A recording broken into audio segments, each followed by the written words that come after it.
So one of the things that we know about how people learn to work in a participant-centered way is that it's so essential to receive feedback from a mentor or somebody who is objectively observing me. And you're about to see me doing some simple mentoring with Chris around his encounter with his WIC participant. And one of the things that you'll notice is that as I'm doing it, doing the mentoring, doing the feedback, is that I'm really doing it in the spirit of motivational interviewing, where I'm asking him a few open-ended questions, but mostly I'm wanting to call his wisdom and experience and his own self-discovery forward. And in doing so is that he will hopefully be the one that identifies his strengths and also some potential areas of improvement. And my job is simply to reinforce those things and to maybe add a few extra things into the mix. And in the course of mentoring or offering someone feedback in this way is that you always want to focus on what's working and really reinforce the strengths and the positives. And you are going to spend time focused on areas that the person might improve on or fine-tune. And you don't want to overload them with that. You want to leave them with just a few key things. And hopefully you'll see Chris identify on his own what it is that he wants to work on. So again, the key is receiving feedback is pivotal for really enhancing skillfulness in this way of working. Just wanted to spend a few minutes kind of debriefing what happened, and a lot happened. And the first thing is I just love to hear what you learned and what you're taking away from this experience. Well, one thing that is very clear to me after going through what we've been through filming this and working with Rita is what I've heard you say is what is common sense is not always common practice. Oh, yeah. And all this, all this is common sense on how I would like to be treated if I went to a doctor's office or went to see a nutritionist myself. Sure.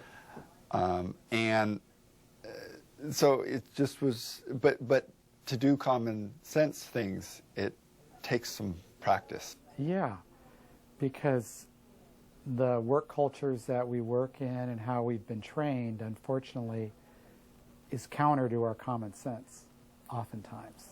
So we're having to break habits. Yeah. Yeah. Yeah. I really know. And that was, I mean, just like the way that I would start out a question, why? Mm-hmm. That is just my nature, I'm kind of inquisitive. So yeah. I'll start out a question, why? Yeah. But that can come off really kind of like almost a test question. Sure. Yeah, exactly. Exactly. And it starts to feel interrogating, yes. Kind of like. So for you is that one of the things that you're walking away with is that you're recognizing this is common sense and this is how I want to be treated as a person when I go out and meet with a helping professional. And I know is that it's not necessarily common practice, and I want to be part of a movement to make this common sense what it is that we commonly do, because it makes a difference. Yeah. And it felt like it made a huge difference. As I worked with the participant, mm-hmm. The more we did it, actually, the more comfortable it seemed to me. Yeah, and you started to have a relationship. And it was more of a conversation. And that's where you eventually wanted to end up. And that's exactly how it felt. It Yeah. felt, even though it was kind of awkward at the beginning, mm-hmm. because I wasn't sure how my words were going to come across. Yeah. But halfway through it was, we had formed a relationship. Uh-huh. And I felt a lot more comfortable talking with her. And now you're dancing. That's right. Rather than wrestling and there being this tension and it being awkward. Yeah. The other thing is, what was incredible about it is how she came up with her own solution to what she defined as her own problem. Right. And even though I was kind of involved with this, yeah, I didn't take any responsibility to define the problem. I didn't take any responsibility to come up with the solution. So it was kind of fun, just kind of watching it happen. Right. It unfolded, and who's doing their fixing? She is. Yeah. Yeah. And it is fun when that happens, and it's a relief. I don't know about for you, but I hear all the time about what a relief it is that I no longer have the responsibility to make somebody do something or to fix things or to rescue somebody or to get them to do what I think they need to do. Because I'm trusting that the wisdom is inside them. Yeah. Yeah. And it really did, it felt that, it felt, even if she did not come up with anything, Right. she just said, can't do it. Yeah. I felt comfortable working with that and saying, okay, well, maybe it's not going to work today, but maybe you might consider 2 months down the road. Yeah. Exactly. Exactly. And Yeah. the relationship that we have built, Yeah. I would have had that comfort to even confront that. To And go who there. knows, that might have even opened up her more sense of willingness to interact and consider change. Yeah. So you've made an investment with her so that the next time you see her is that we got money in the bank. That's right. And our connection is so much stronger, and now we're really on a roll. We're really on a roll. And now I am being an agent of behavior change. I'm being in the position that I am right now. That's cool. Yeah. Yeah. One question that I thought was powerful, and again, it's one of those common sense things, is to say to her or to ask her, so how would this change be beneficial to you? Right. Right. Or Kiana. Yeah. And having her come up with that, rather than the old traditional way of counseling is to say, here's why you need to do it. Yeah, exactly. And go through the laundry list of reasons. Yeah. But she came up with it herself, her own reasons. Yeah. Her own reasons, her own arguments for doing something. And in motivational interviewing, as you know, we call that change talk. And now she's the one giving voice to her own motivation rather than me doing the work for her. Oh, and now we're in participant-centered education. And that's the heart of it. I'm no longer having to be the expert. Is that now I'm in a role of doing a lot more eliciting and evoking and calling forth what I know somebody has within them already. And my job is to help bring that to life. Oh, you did that. The other thing that I wanted to share that was a great experience during this is the reflection, listening and then reflecting. I found that was a little bit more difficult for me to do. And I think the way that I was trained years ago, it was collect all this information, Sure. package it up, and then present it to the participant. And so really when you're collecting all this information, you're not interacting. And to have a conversation, to build a relationship, to have a conversation, and then reflect what you're saying, and reinforcing the good behaviors, and reflecting her concerns on maybe the behaviors she's considering to change, so much more powerful. Oh, yeah. And it is just taking in information and not even responding to it. Yeah, exactly. And, and you're classically giving voice to what we know about change. And what we know, again, is when people feel understood, they're more likely to make change. And a key way we help somebody feel understood is my ability to offer them back what I've heard them say, especially when they're giving voice to what their motivations are. Yeah. And I just wanted to acknowledge the reflections that you were making, especially in the latter part of the encounter, is that they seemed to be a lot more organic. They were just coming out of you. You weren't having to think about it. And they kept a momentum going in the conversation just based on what you were reflecting back. And my sense is that she was feeling understood.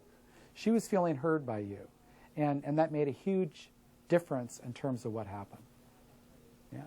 Yeah, I have not done, I haven't really focused my training on reflective listening, and, this was just really helpful to watch you model, model and mentor me on it. So it did feel like I was getting a little easier, and certainly had a little more confidence as the day progressed. Yeah. But I need a lot of work. Well, it takes practice, and this way of working is that I always say it's a lifelong journey, and you never finally get it. And that's one thing that's kind of cool about it too, is that I've got room to grow the rest of my life. And one of the keys is that being in a situation like you're in right now and having me observe and offer you feedback, that's what does the trick. And we know that from the research. When people really start getting good and proficient at this way of working, it's really because they've been given an opportunity to receive feedback. It's not critical feedback. It's not an evaluation. It's all about me wanting to grow. And when somebody sees me with different eyes, is that feedback makes a difference. So, and I just really appreciate your willingness to, to hear my feedback. And I actually like to offer you a few more things if you want to hear it. Yeah, I would love to. And obviously I'm asking permission right now. Yeah. And that's something that I noticed that you did a number of times, is that you asked permission. And such a powerful way of demonstrating respect and supporting the other person's autonomy. And, I counted 7, 8 times that you definitely did that. And connected with respect is that's what you led with. And just you being warm and friendly and engaging and curious and presence. I mean, you got presence. And I always like to say that we motivate primarily by our presence and how we show up. And you definitely led with that.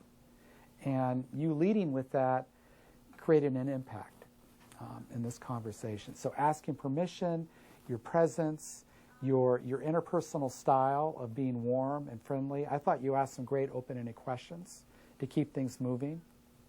And last but not least, your willingness to learn and your willingness to keep growing is complementary to you, and is a huge demonstration that you're always going to be getting better with this way of working. All right. Well, thank you.